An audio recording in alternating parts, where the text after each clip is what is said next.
So, funnily enough, on the website, when I was going through the website, I saw a quote out there, and we've been using that quote since 14 years. The quote is by Lao Tzu. The quote was, you give a man a fish, you feed him for a day, you teach him how to fish, you feed him for a lifetime. Now, I went on their website and I saw that they are also not interested in giving you just a fish. They are interested in teaching you how to fish.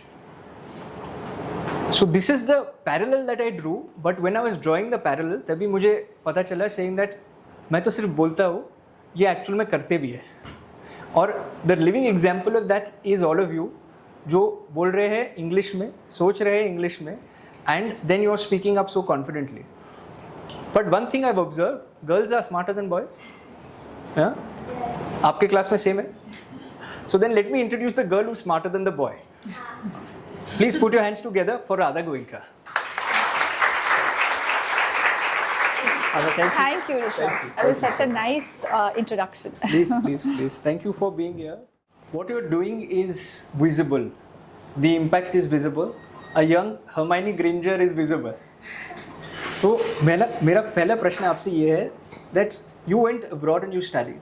We studied in the same school in Green Lawns, then you went to Pennsylvania. मैं बोलता हूँ girls are smarter than boys क्योंकि she went to an Ivy League school. I studied at HR college out here, which is also a good place. But you went to an Ivy League, you finished your education there. Most of my friends who finished out there prefer to live life there. My own cousin sister, when I tell her saying वापिस आ जाओ, भारत अच्छा है, वो बोलती है America भी अच्छा है, मुझे अमेरिका में रहना है. So therefore, what got you to come back to India? I have to be honest. I think at that age, the West, the US has a lot of attraction to any young person. It's a very fulfilling life. I also wanted to stay back. I had a job, I remember, in Philadelphia right after graduation. My parents wanted me back. They missed me and they wanted me back. Of course, they never forced me, but they expressed that desire and I came back. So you used to listen to your parents? Yes, of course. Nice. Another thing I think most girls do, more than some of the boys I know.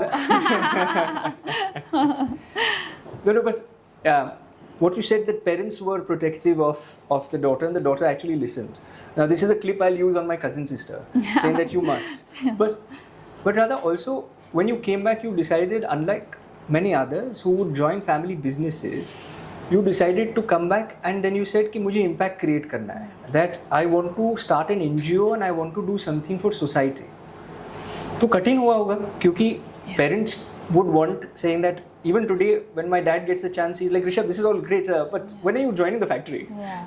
So convince करना parents को, society को कि saying आपको दूसरा कुछ नहीं करना है, आपको NGO में काम करना है, NGO चलाना है. What was your experience like? So I think there are two parts to this. I think the one that I'll take first is a difficult one, which is the society part. I think when you study abroad and you come back, like you said, there is this whole expectation. Every party you go to, people start a question with saying, what are you doing? And when you say I'm doing something on the impact side, it's almost like they dismiss you, like you're not doing anything serious. Correct. Or you're doing it as your backup plan because you didn't have a choice. And that was a difficult phase in the social acceptance part. But I think in my mind, I was very happy with doing what I was doing because I felt like I was in this privileged position where I didn't have to work for money. I had a good education and, I just felt like as a country, we had so many gaps and so many things that we needed to do that I felt privileged enough to say that I'm going to do this as a choice. From the family front, I had a lot of support. I think we come from a family this is after my marriage I'm talking about, of course, even before I was, but I came back and I got married very soon after. And, the family has been into giving for generations. Even my mother-in-law is very active on the philanthropy side. So I think giving was not something that was discouraged. It was very much encouraged. So let me ask you this then. Suppose your children say that, Mom, we don't want to work in the business or in a corporate, or we don't want to start a new enterprise. We want to now lead Pehlay Akshar with you. I hope they do. I hope I'm creating something that they want to be part of. And So you'll be comfortable knowing that your children are only going to do this and nothing else. I think, I mean, and as you know already, we were talking about it.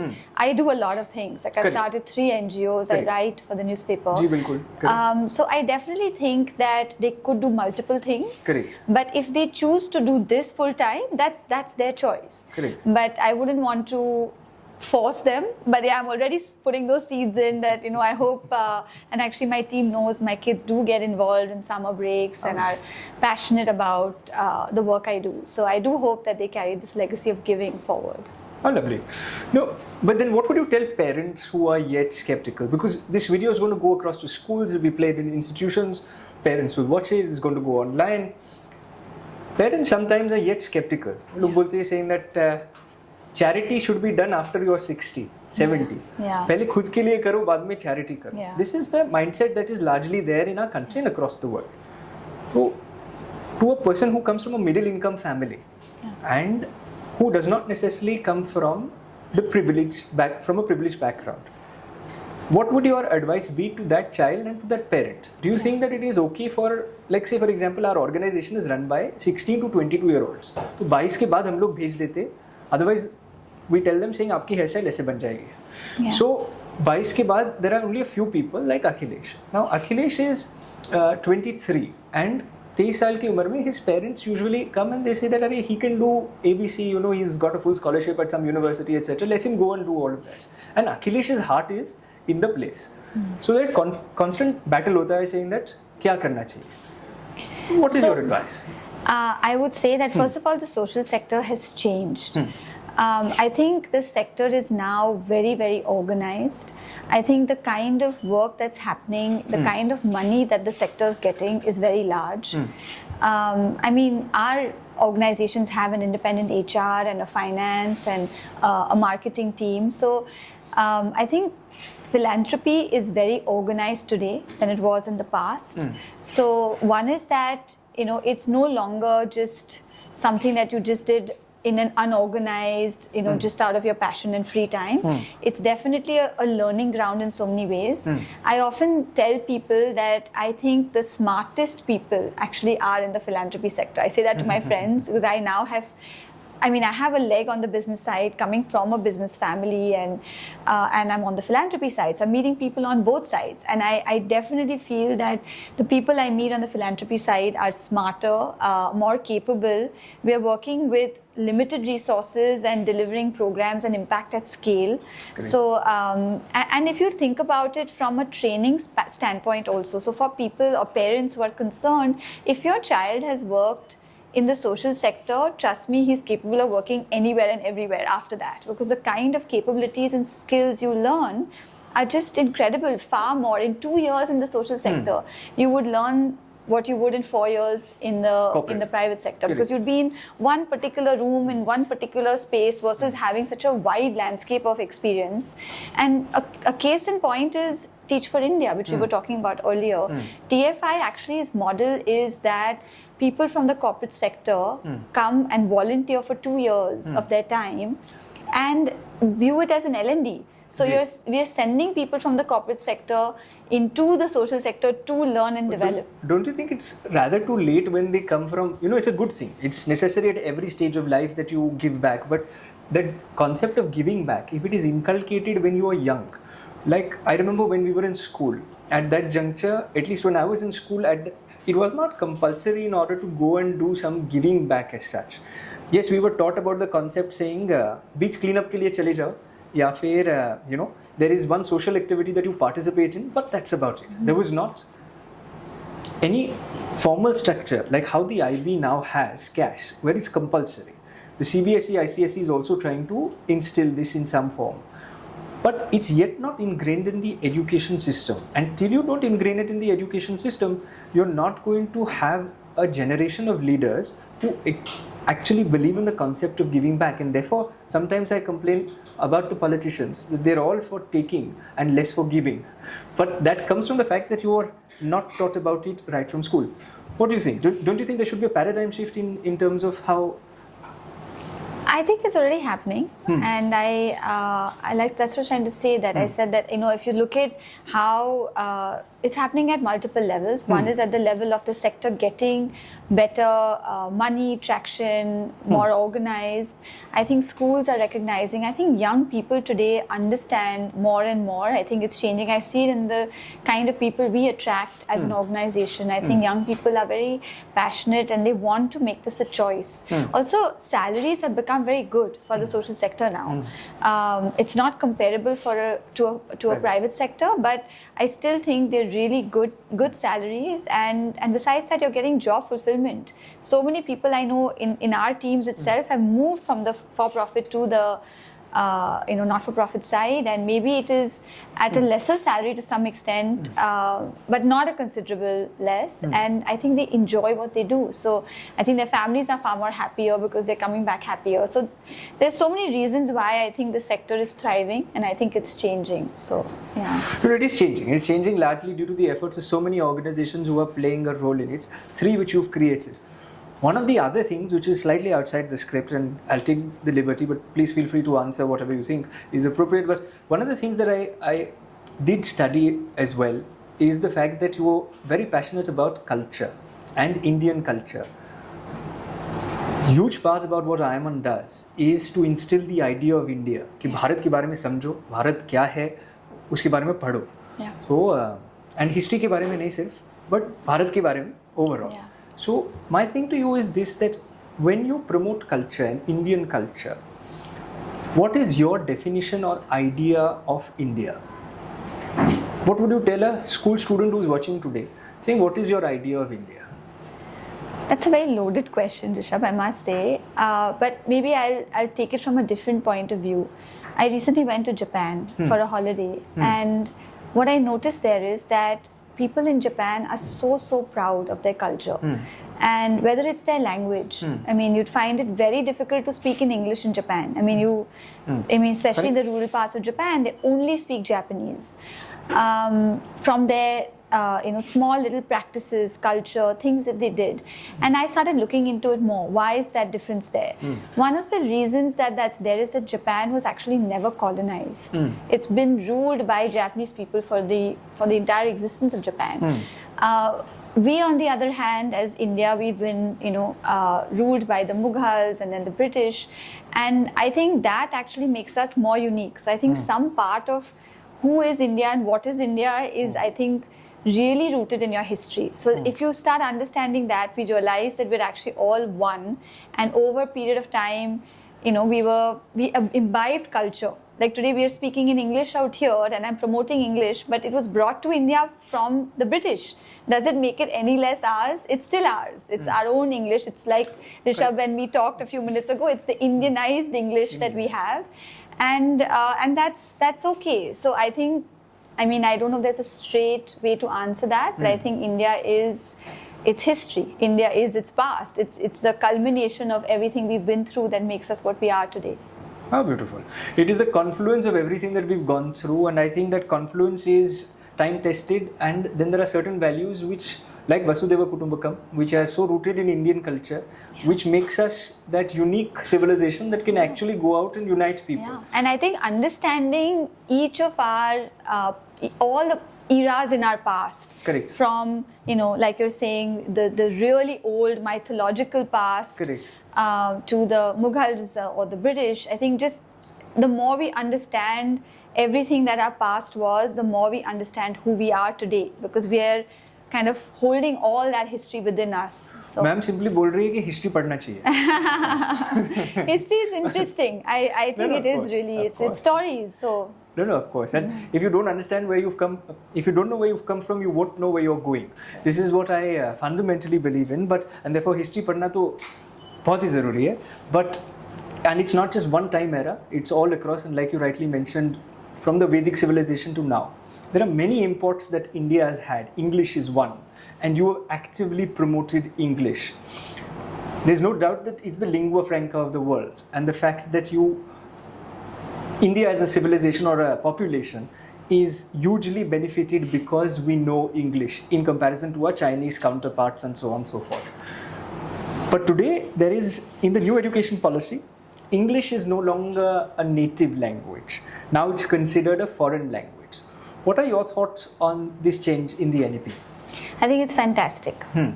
And the reason I say that is because, like I said, we accept that English is a foreign language to us. It has come with the British.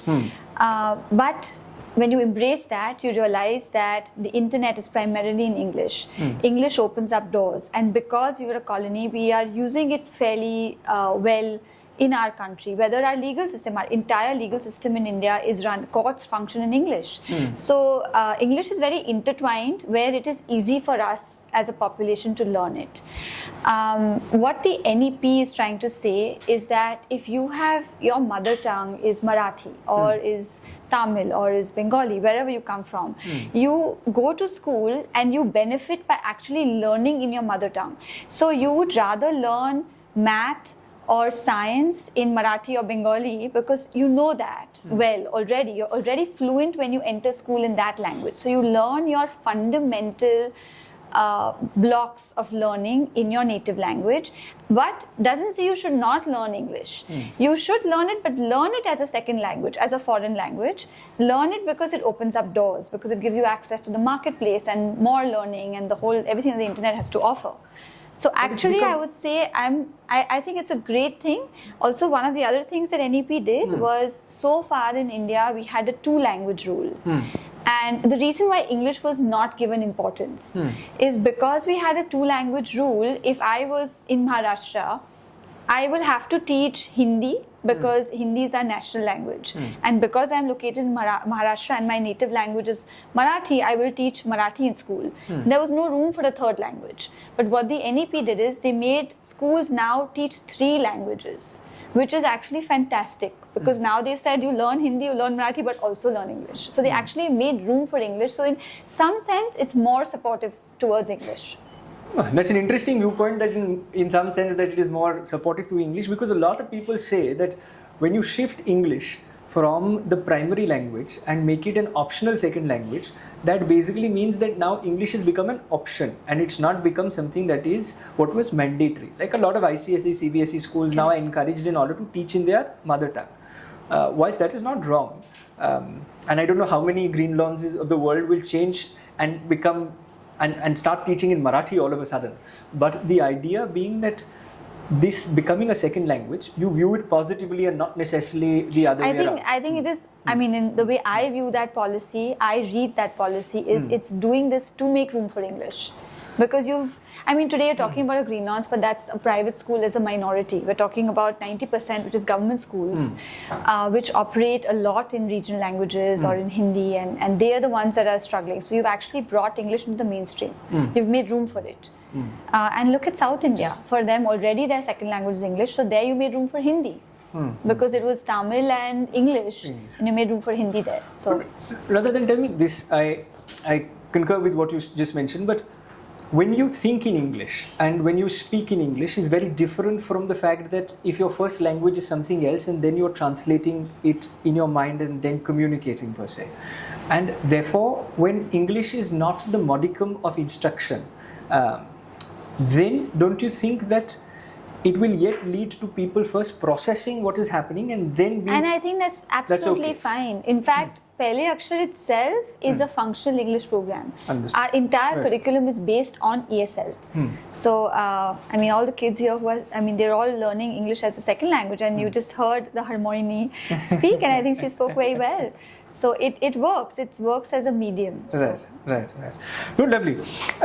Apart from this, the fact that you have been involved in so much of philanthropy, and that's an area that I wanted to touch. And I'm sure a huge influence of that is, of course, your upbringing in family and now the family that you're married into. What was the culture like out there? How did the thought of giving back come into existence, come into being? And how did you make sure that a thought actually gets carried out into an action plan and then build these organizations? Because everybody has a lot of my friends have a thought of saying, let's give back to society, but then they write a check and then that's about it, like we were discussing. But you actually built an organization per se. I'm sure there's a large influence of the family that you married into and also your family when it comes to this. So what is it that normal people who are watching can learn? teenagers can learn that if they want to start something, how to convert a thought into an action plan which actually fructifies into a result that we're seeing today. Okay, I think there were many questions in this. Maybe I'll just talk a little bit about the journey first.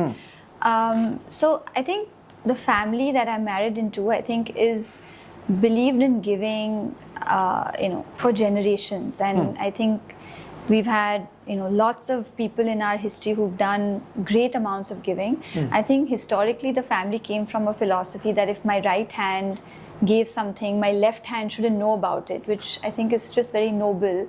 So I definitely have been surrounded with a culture which heavily supported giving. What I brought in when I came in was some more structure to the way giving was done. And how we've done it through RPG Foundation is we view it as there are three pillars that I often refer to. One is that we want to go into spaces of society that are ignored, that we believe can have a huge impact. So we innovate. So we almost work like a social incubation cell. And through our journey over the last 18 years, we have actually incubated 3 NGOs over that period of time. Right. So we go into spaces that are ignored, that no one's there in. Like I mentioned, English was politically not relevant because center pushed Hindi, state was pushing regional language, English was falling from the cracks, but it was something that was important. So we came in and we built an innovative way, which is English as a second language, functional English, the way we deliver it, and there was innovation there. The second point that we believe in is leveraging government as a partner, and that's important for the third pillar, which is whatever we do at scale. If you're, for a country like India, if you're building programs for a small population, it's not really touching many, and so we leverage government. I mean, all of philanthropy capital put together is 1 or 2% of what is coming into the space, into the sector, but government is the largest spender. Essentially, government is like a large NGO. And so everything we do, we position ourselves as a partnership to government, and therefore we are scalable. And Pehlay Akshar today is across all of Mumbai. We train every teacher in BMC. So we've only been able to achieve that scale is because of that thinking. So I think that's the journey part of it. And I think you asked me there's another part to your question. Do you want to repeat? So one was the journey, and the second is how do you actualize an idea and bring it to life? Like how do you, the plan is there, everybody is making these fancy plans in boardrooms, but then the second thing is actually going there and doing it. So I think the question itself is the answer, not to have a plan. I don't believe in that, not to go completely uncharted, but you start with a vision, with a noble cause. And when you have to innovate, you have to be agile. You have to be ready to let go of what you thought of and work with what you have on the ground. And Pehlay Akshar's journey essentially has been one of reinventing itself at every corner. Every step along our journey, we have questioned, re-questioned, and if we faced an area where we felt, oh, this is not working, we weren't stuck to it. There was no ego about it. Say, fine, it's not working, let's learn from this and let's move on. And let's figure a new way around this. The vision was clear. We wanted to drive an impact of a certain type. The journey, the plan was open to change. And I think having that mindset was important to drive it. So sometimes having no plan is the best plan. Correct. But, but you spoke also about adversity and the fact that whenever difficulty hoti thi, at that juncture you used to change the existing plan that was there and you used to adapt to it. But कई बार ऐसे भी होता है कि when there is adversity or difficulty, then and this happens for so many young people. I'm sure कई बार आपके साथ भी हुआ होगा that when there is a tough exam paper that we are writing. So at that juncture, this is a difficult thing. We will do everything not to write that paper. In my case, there's so many times where if there is a problem that you cannot solve, then I've seen a younger generation giving up on the problem sometimes.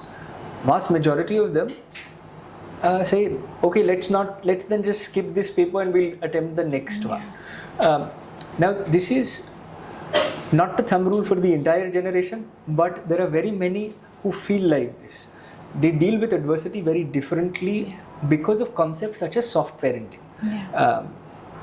How would you tell a teenager today who is watching this to deal with adversity? I think it depends. I definitely, like I already said, that giving up is not the answer. I think trying to.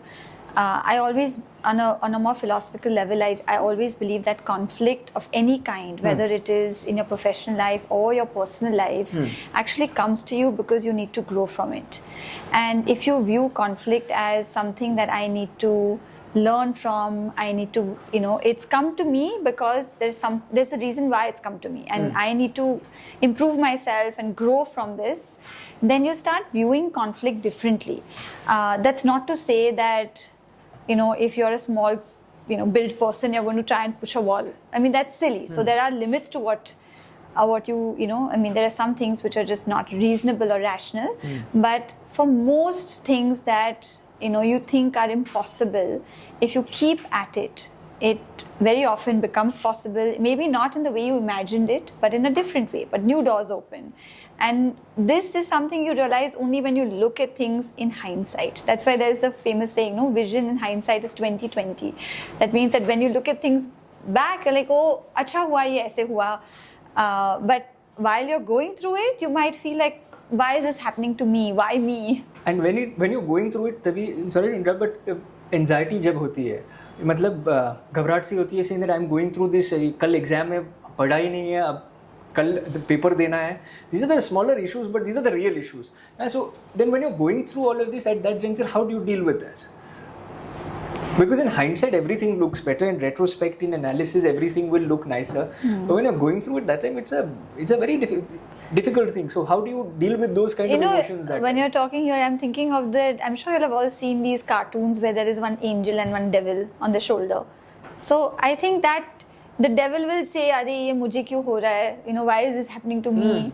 And then that angel will say, like we're just saying, maybe there's something in it, let me keep trying. Maybe there is a larger plan I'm not seeing today, but I'll understand later. So that debate happens. You have to listen more to the angel and less to the devil. But everyone goes through it. It's not like I don't have doubts about things in life, but you keep telling yourself that. You keep listening to the angel voice, and over time, the angel's voice is stronger and louder, and the devil's voice is less faint. So you get to that. It's a habit. So you should listen to the angel, and the angel is a woman and the devil is a man. So, also, what is very, very important is mentorship. And I think, personally, what I believe also is that during tough times and during adversity, if you have somebody who is truly altruistic around you, and I'm sure you've also had these kind of people who are around you. I was very lucky to have an advisory board member, Madhur Bajaj, who unfortunately passed today. And whenever I used to go to him for advice, he used to first sit me down and पहले मैं rant करता था, जैसे मतलब complain करता था, saying, "Sir, ये आज ये हो गया मेरे साथ, ये भी हो गया, ये भी हो गया और ये भी हो गया." And then he used to listen to the whole thing, and then non-judgmental, he used to say, "Rishabh, अच्छा तुमको करना क्या है?" And I was like, "Sir, but I have come to you for advice." And most of the times the solutions are within us. It's just that mentor or that guide is patiently listening to us and then solving the problem. Mentorship plays a big role in who we are as people. And therefore, do you think they are so lucky? They're so very lucky that they have people who are mentors, who are taking time out, coming to them and teaching them. How important is mentorship at a young age, especially when you're in school? And how do you choose a mentor, more importantly? I think it's really important. I definitely agree with you. And a good mentor is never giving you the answer. Oftentimes you want to just tell me what I should do. But a good mentor actually, like you pointed out, always makes you find those answers yourself. So I think a mentor can definitely play a very, very big role. I think often we're all not as lucky to get good mentors for us. Internet has made it much easier for us to learn and hear and see the access that we have today to amazing people, their stories, reading. So you can often learn from people and their stories without actually someone physically being your mentor. So of course, if you have the opportunity of having a mentor, great. But I think you can find mentorship around you. If you're looking for it close enough, you can find it in hidden ways and indirect ways. I think it's the eyes that are seeking it that you would find it. I think it will find you rather. But you have to have that vision to seek it. So there is this interesting saying that I think of when I'm talking is that it's not, you might look at many things, but what do you really see? Which means that looking is a cursory glance, but seeing is when you're actually looking for it. So I think if you're looking for inspiration, you're looking for mentorship, you will find it, even if it's not in a person who's paired as your mentor and in a formal relationship. It happens in indirect ways. Correct. And you'll find a mentor if you're looking for a mentor. But mentorship में एक चीज़ होती है that, you know, and you spoke about people that you just look at and then you think that this person is, I want to be like this person. When we grew up, at that juncture, मेरे role models जो हुआ करते थे, राहुल द्रविड़ पहले cricket खेलता था. He was the cricket team coach अभी recently. तो Rahul Dravid was somebody that I looked at and I said, मुझे राहुल द्रविड़ जैसा बनना है. राहुल द्रविड़ की lifestyle बहुत ही अलग थी. The kind of lifestyle that today the role models of today lead vis-a-vis the role models of yesterday. Today you have you had a Vishy Anand earlier. Of course in chess yet you have a Bukesh. But the role models of today, because of the OTT changing, because of cinema changing, तो आज की role models अलग है. So mentorship, of course, that you said is, yes, you look at somebody and then you find inspiration. But everybody on camera talks correctly. But I do know that when the camera is not on them, 100%. then it is and talk about influencers. correct? Yes, Correct? 100%. I think Rishabh is raising a very good point that who you seek inspiration from today, you have to really think about. हर एक जन जो social media पे आ गया camera के साथ is not necessarily somebody who you seek inspiration from. Everybody on social media looks perfect. अगर आपको photo लेना है अपना फ़ोन पे 4 फोटो लेंगे, 3 डिलीट करेंगे, 1 ही रखेंगे, कौन सा वाला रखेंगे जिसमें आप सबसे अच्छे दिखते हो ना, तो 3 डिलीट हो गया. तो जो लोग सोशल मीडिया पे they're putting themselves out are putting their best selves out, but that doesn't mean they're always happy, that doesn't mean they have their moments when they are very upset and sick and tired and whatever, but they're not going to put that on camera. So you cannot just trust everything you see on social media. ये मैं कई बार बोलता हूँ, thank you for saying this, you know, and especially on camera. मैं कई बार बोलता हूँ जो real influencers होते हैं और real influencers होते हैं उसमें काफ़ी अंतर है. Because जो reel बनाते, and you know sometimes I feel this that reel बनाना मुश्किल है, वो भी काम है. But at the end of the day, that is when you start making content once you have done something in life. If you are dispensing advice without having done anything in life, and then you are projecting yourself as holier than thou, which you should not anyways do it, but then that's the wrong kind of influence. And then suddenly when the camera is off or when they put in a different scenario, then you see the real side of these kind of people. And Radha, and therefore I must ask you slightly again deviating, it's so important for young people, because today when you open Instagram, there are millions of followers on accounts which you analyze, and you're like, if millions are following these kind of people, then where is the country going? It's very sad. And it's very sad. Therefore, what would you tell a young person who's watching today? And therefore my question once again, that मैं आज 16 साल का हूँ, 14 साल का हूँ.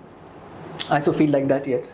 But how do I choose my mentor or role model when the person who has 10 million followers is more attractive than the person who has 1000 followers? जिनके पास 1000 followers आप जानते भी नहीं हो कि there is that person. But Rahul Dravid till date doesn't have a social media account. So my question to you is, how do I choose a role model if I'm looking for a role model?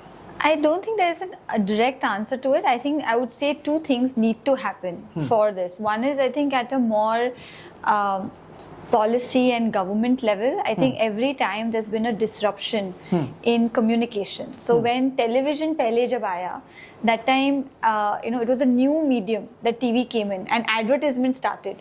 And I remember, because I studied media in my undergrad, that we studied about how children were very, very negatively impacted because there would be, for example, a Chhota Bheem ka show, and Chhota Bheem ka show में बीच में आ जाएगा less का ad. तो बच्चे सोचेंगे कि छोटा Bhim is telling me to buy lace. So small children would not understand कि नहीं, ये छोटा भीम नहीं बता रहे कि लेस खरीदो. they start thinking ki Chota Bheem is telling me to buy Lay's ka potato chips, so I should buy chips. So government in the US actually came in and made a law ki before every ad and after every ad, the screen will become black on children's shows to actually ensure that children understand that now there is a change and that show is not continuing.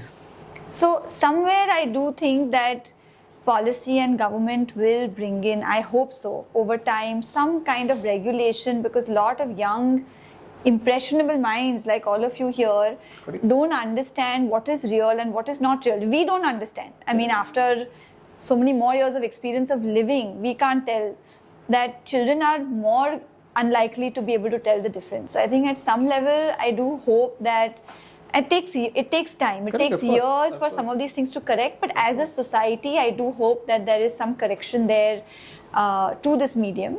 And I think on a more individual level, all we can do is talk about it, like we are here, that don't trust everything you see. And I hope all of you here will also tell your friends, and you all will be wiser, that kabhi koi reel mein bata rahe kuch, matlab ye nahi sahi nahi ho gaya. Very true, very, very true. And that आप लोग correct role models चुनो. That is something that I am very passionate about also, because we run an entire series called I.I.M.U.N's Role Model Series, where we actually just profile people who are role model worthy. Yes. And they don't know their stories.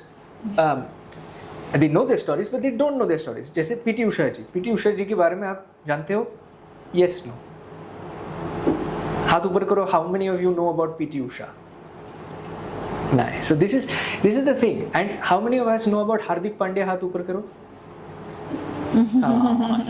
I like both, but the important thing is that it is important to profile a PT Usha as well. But Radha, I'm so glad you mentioned these things. Mentorship is also, and another aspect of mentorship is also public-private partnership. I feel that the private sector and private schools have so much of resources, so many resources at their disposal, that they can utilize these resources in order to mentor public schools. But there are of course a handful in places like Bombay and Delhi. We work in 100 cities across the country with standing teams. And I do know this as a matter of fact that when you go to an IB school principal and you tell them saying, why don't you adopt a public school? The question is that, but aren't we already doing cash? Aren't we already doing so and so? So there is unwillingness in the private schools, and this is going to go to private schools, but I'm going to say it on record, there's unwillingness in large sections of private schooling to adopt public schools. Why do you think this is the case? I'm not quite sure about that. I would say one is that when a PPP, essentially what public-private partnership really stands for, is not necessarily a private school partnering with public school. It's a private citizen or a private institution. Like we are the private party with Pehlay Akshar with the public schools. So that's a PPP. So doesn't have to be a private school. Sure, but I'm saying, for example, अभी green lawns है. So ये तो मैं green lawns के बारे में ही बोलता था. तो green lawns क्यों नहीं adopt कर सकते हैं? This is my question. I think to expect a private school to adopt a public school, I think is not easy, because they have a lot on their hands. I know from whatever school my kids go to BIS, and I know that the teachers are working so hard already. It's not like they have add-on time. So unless the school recruits a whole other team to do it, which then why are they more equipped to do it versus... No, but say for example, Radha, जैसे अभी 8वीं कक्षा में बच्चे हैं, आप लोग में से कितने लोग 8वीं में हो? 9th standard में कितने लोग हो? And how many of you are in 10th? Anyone in 10th? Okay. So now, we have some students who are from, say, private schools, all right? And why can't a grade 9 student in a private school and a public school spend time with each other? They do, but not at scale. This is what I'm saying. There are anomalies in the system. There are institutions which are anomalies, but it is not happening at scale. Like you said, for India, for anything to be successful, scale has to come in. RT, of course, has enabled a lot of things, and there are a lot of things that are happening because of the government. But at the same point in time, this should be also an initiative that private schools should take, saying, look, I have a grade 9 student, there's a public school that's close to me. Let's make sure that our physical education program is done jointly. So what is your message to educators in that regard? No, I think it's a good idea, and I'm sure, like I know BIS is doing it already. Sure. I'm sure they are doing it in some ways. I think more people need to do it if I think there's definitely sense in it, and it just is something that needs to be talked about. I'm sure they would. I can't imagine a lot of schools saying no to it. So. No, the reason why I ask you that question is because schools sometimes are reluctant using the same gremlin. They say, Rishabh, we already have so much on us. We've got extracurricular activities, we've got so and Which so. is true too. Which is very true. But this is the thing, right? Like when you do CAS and when you do programs like this which sensitize you to different people from different backgrounds, that is yet an immersion program. That immersion program is a 2-week immersion program in which I can safely tell you that people who are in South Bombay, and this is why we have some of the lowest voter turnouts in South Bombay, I don't know how many of them would actually have gone to areas that are not their preferred choices, spent a lot of time with people out there, actually believed in uplifting them in terms of whatever value add they can give, and believe me, they get more uplifted when they come back from these areas 100%. because but it's just writing a check. And the reason why I'm saying this is it's a mindset shift that needs to happen at a parent level, at a school level, and then the child will be the one who will essentially say that, chalo, let's not do just ABC, let's do XYZ as well. Sure. So that's where I'm saying that perhaps institutions are a little more reluctant. They say, Rishabh, if we make every Friday compulsory that you have to go and play sports with students from 10 different schools, then parents will say, अरे मेरे बच्चे को ढंग से volleyball ही नहीं सिखाया और अभी आप बोल रहे हो that go to all of these places and do so and so. So I'm saying somewhere, if you have to address the problem, where would you start? If you were in charge of No, I correcting think you said it right. I think people need to be hearing about it, and I'm hoping you saying this, people are hearing it, and then that's the start. Yeah. It's more in this conversation because of you that they'll hear me. But the other thing that I must ask you is that, and you spoke about adversity. I'm sure when you created all your NGOs, there were a lot of difficulties that you faced yourself. Is there any one such difficulty that you faced, any experience that you'd like to share, and how did you overcome it? I guess I'll talk about Pehlay Akshar. Like I already mentioned, that adversity is a part of life, and you face adversity at various levels. And the journey of Pehlay Akshar now, it started in 2008. We had many stages of adversity. I think what set us apart is that we didn't give up. And we were open to adapting. So every time we faced a problem, rather than saying that, oh, we need to shut down or this is not working, we said, okay, if this is not working, what will work? We had a vision and we kept finding a way to achieve that. So I would say that maybe I'll pick 2 examples. One of the biggest things we had when we started out was that we were a voluntary program. So, and most people in the education space who do work are an after-school program. Government is very strict about letting any NGO come in within school hours, and I think it's for the best, because otherwise there would be chaos. There would be 10 NGOs running into a school and giving very little time to the school to actually teach their kids. So they're very selective about who they let into the in-school time. And when we started, like most of the other NGOs, we were as an add-on. So after school, you could stay on as an add-on program. What that pushed us to do is to make sure that we were actually adding real value, that the government could see, they are making a difference. And then over years, we became an in-school program. Even when we started teacher training, today we train all of BMC for the last 5 years, we started as a voluntary training. They said, you can conduct this training, teachers will come if they see value in it. Now we are an active partner with the government. We actually conduct the trainings for them. And in fact, they keep pushing us to renew and do more. So I think the validation that you're doing good work, it took time to prove yourself. So I would say that was a huge struggle. And then the second example I'll pick is during COVID. In the education space, nobody had, schools shut down, but in the government schools particularly, children didn't have access to devices. So private schools went on to Zoom and the kids were learning on Zoom. But in India, we really faced that as a big problem because kids in government schools didn't have device. Agar ghar mein kisi ke paas phone ya computer they are sharing it with 5 people. So it was not every child had access to one device. आप लोग में से how many of you had access during COVID to a device? Were you all able to study on Zoom on a device? Yes. How many of you with a hand raised? It's still only a very few handful. Correct. So most people didn't have a dedicated device as access to, which was a big problem. So a lot of NGOs struggled with that. But at Pehlay Akshar, what we did is we got our team to shoot in front of a camera, and we put all those lessons on Doordarshan, which was television, and it became one of the highest watched shows on DD.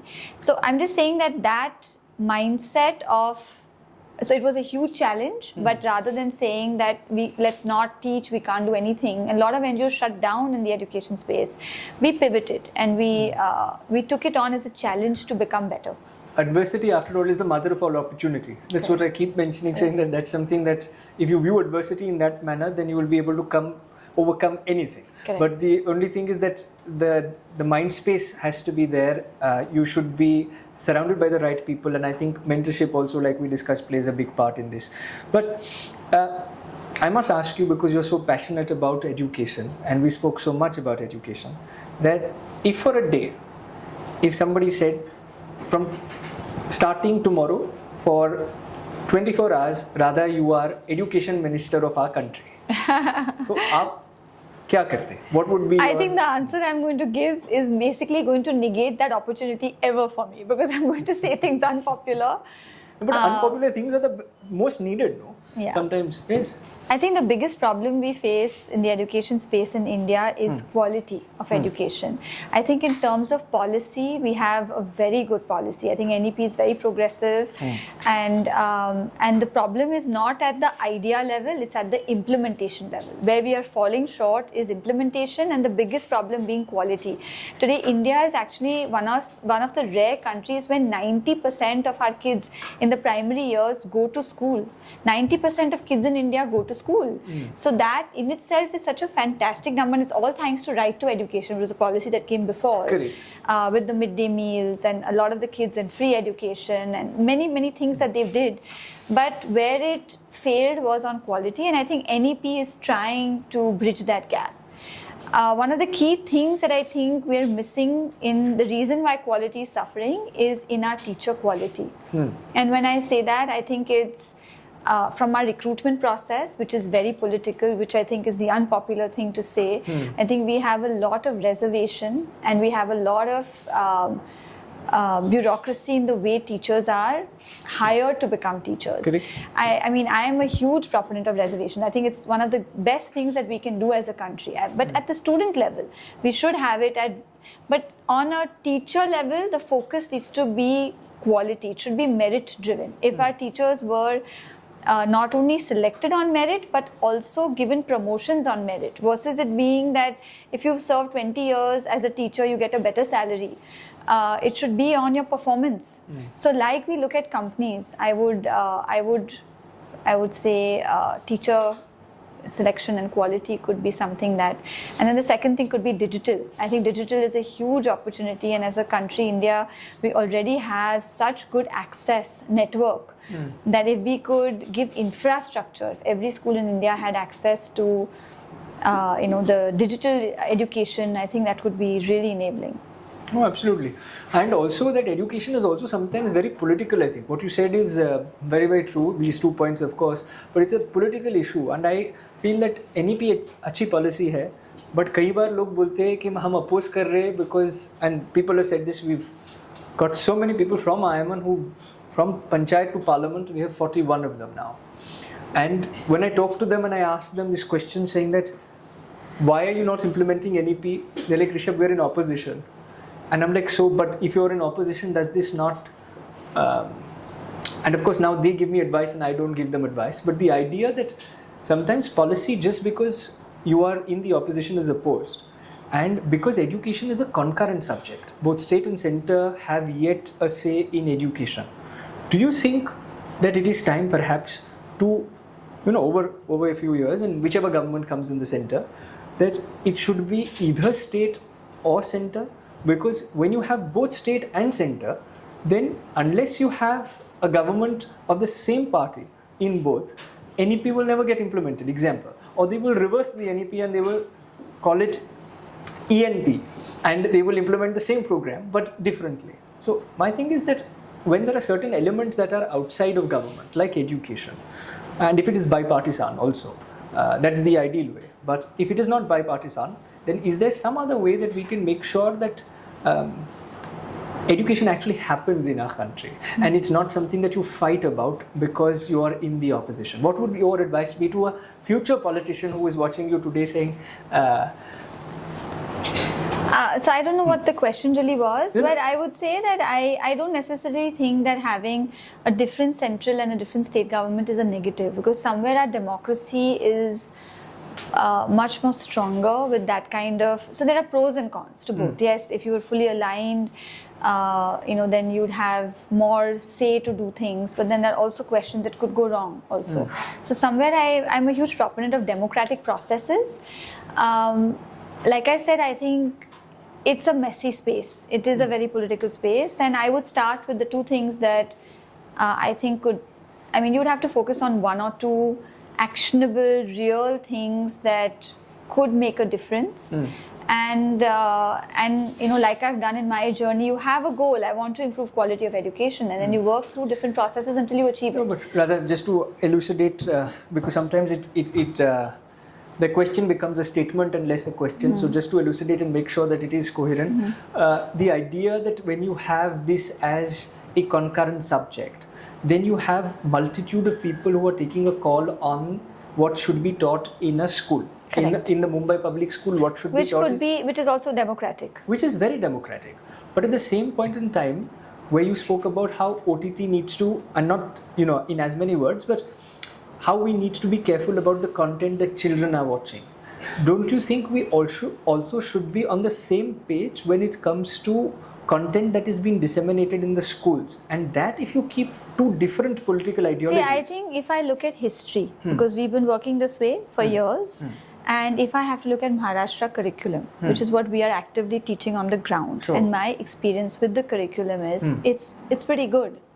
I think there are a lot of misconceptions that people believe that, like I said, at a policy level, curriculum for Maharashtra, I won't comment on other states, but it is very good. The problems are not there. So I don't think that having different people in the process has actually historically been the problem. So I don't see why that should continue to be a problem, because I think the goal when it comes to education is pretty aligned. Everybody wants, whether it's the state government or it's the central government, it's one issue where there is alignment. There is no intent difference. Intent difference. The way it's implemented could be different, and there will be minor adjustments there. But I don't think intent-wise that, one of the two is saying that we don't want our kids to get educated. No, of course they're not saying that. But they're saying that some of them are saying we want them to get educated about A to Z aspects of history, and some are saying we want them to get... See, history is something that is currently debated in the news, and I'm not denying that. But if I again look at the history of India and the independence and post, very few such things have happened. But that's in Maharashtra, because we are very lucky to have had a center and state government which has been more or less the same. But now you look at Bengal, example, where it's been a different state government and a different central government. If NEP, and even in our case, the national education policy in the last government was not implemented comprehensively across. My thing is, everybody wants the child to get educated. Everybody definitely wants them, but there are different methods of getting them educated.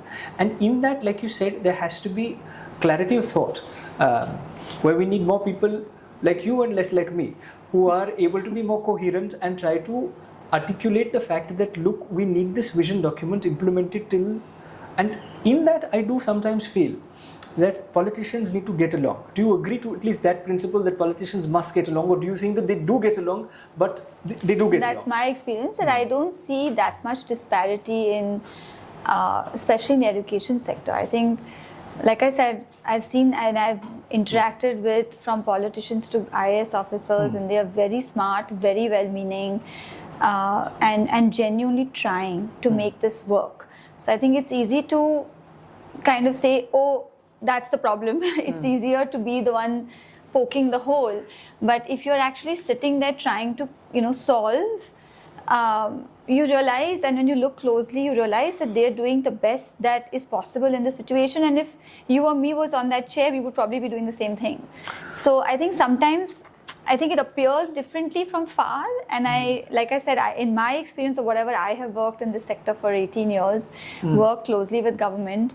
I have not found the kind of gaps that we're talking about here, that that there is such fundamental problems. I think the problems, like I said, come in on the implementation front for issues like quality of teachers, which I think is one of the core problems, and which is why we're focusing so much on capacity building our teachers, training them, building, as we talk about, learning mindsets, and so many of our philosophies are and I think it's empowering teachers in what they're teaching. So I think rather than some of the larger existential problems which might not actually get solved, and if the solutions that appeared in what you're talking about is simplistic, that if we do this and we do that, things will change, I don't necessarily think so. I think other problems would arise.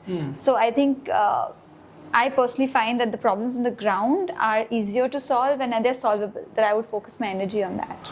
Look, I agree that problems on the ground, and moving on to the next topic, but I agree that the problems on the ground are essentially the ones that need to be solved. These are the greatest gremlins of our time, like whether it is teacher vacancies, whether it is trying to make sure that everybody learns English, and that also is able to articulate their thought in English as much as they're able to converse in English.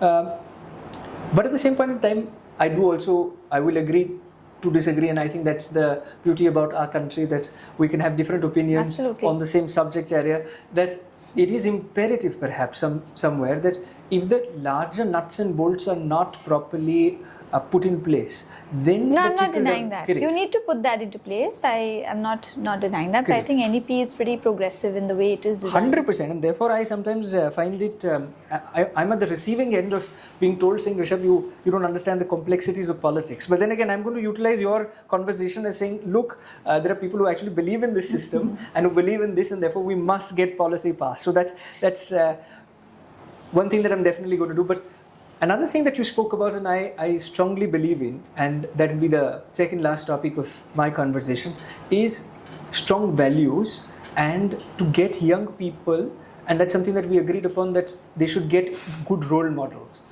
Now, values as a concept are also changing. A grade 8 student who values 20 years ago were different, today would perceive that same word honesty differently. So my question to you is, if you were to tell the audience that these are the 3 most important values that one should have, what would be those values? Values. I actually would rather talk about, I think everyone generally knows what's right, wrong, what's good, what's bad. And I think those things we know quite well. I think I would go by values that maybe you need to use in terms of things you can use to live your life or lead your life. I think one is, nothing in life comes easy. You have to work hard. So I think that there are no shortcuts, which again, in the social media world, it appears like people are moving to immediate stardom. But you need to work hard to really, achieve something in life. You must enjoy what you do. I think that is a core belief we have, whether it's at Pehlay Akshar and, like our program, essentially the kids, and some of you are here from our Pehlay Akshar schools, and I heard your talk before about how, you enjoyed a Pehlay Akshar class. Am I right? You enjoy a Pehlay Akshar class? Yeah, so that I think is important, that you enjoy doing what you're doing. Now you're learning English, but you're having fun. So I think actually enjoying what you do is really important, and that happens for us at a teacher level. Our teachers also love coming to teach all. So teachers enjoy themselves, and we as a team love doing what we do in building these programs, building the curriculum. So I think work hard, enjoy what you do, to the point where whatever work you do is actually fun. And a lot of my team is like that. They love coming to work. So many times in our office, we'll have people sick, and I'll be like, why are you in work today? And they'll be like, no, I enjoy coming here. So you want to do that in life, where whatever work you're doing, it doesn't feel like work. So pick a passion and pursue it. Don't think about, will it make money, I think that, and that would be the third learning, that don't focus on results. Don't focus on, will this land up making me money? Will this make me famous? Rather just focus on the first 2, and the results will come. It will come on its own. So those would be the 3. that results will come on its own, and don't look at the results but keep The going process, and yeah. make sure that you work hard, which is also very, very important. And especially in the day of, I must ask you, work hard meaning what? Because today on Instagram, work hard also means hustling. It Yeah, means, so that's not hard work. Clearly. correct. So that's why I'm just asking you to, if you were to define hard work versus hustling, what would be the two definitions of that? Because hard work Is not hustle. That's as simple as that. There are no shortcuts. Hard work is hard work. I think it's literally what it stands for. And hustle is not a hard work, which I already said. Social media is not instant fame. It lands you on your face very quickly. So, yeah. No, because sometimes one mistakes hustling as hard work on social media, and those who are hustlers are supposed to be people who are regarded very highly. Therefore, I say there is a lot of difference, and I use this line for business leaders, but I think it's very applicable. Is there's a big difference between sharks in tanks and whales in oceans. Those who are whales in oceans are very different in their mindset from those who are sharks in tanks. With nothing against the show Shark Tank, but आप मेरी बात समझ रहे हो? थोड़ा बहुत? ठीक है, मैम की बात समझ रहे हो? बस वो इम्पोर्टेंट है. ओके, ठीक है, चलो. And the last question that I wanted to ask you is a rapid fire.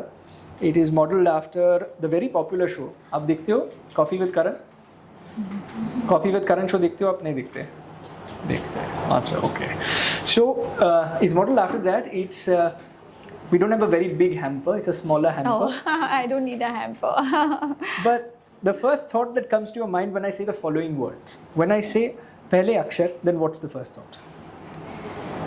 Pehlay Akshar, safe spaces, functional English, Education, need of the hour, leadership,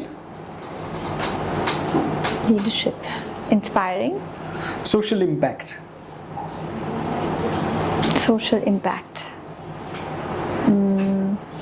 again, need of the hour, I would say. okay, innovation. Comes from collaboration. One book that you would recommend everybody reads. One book that everybody reads.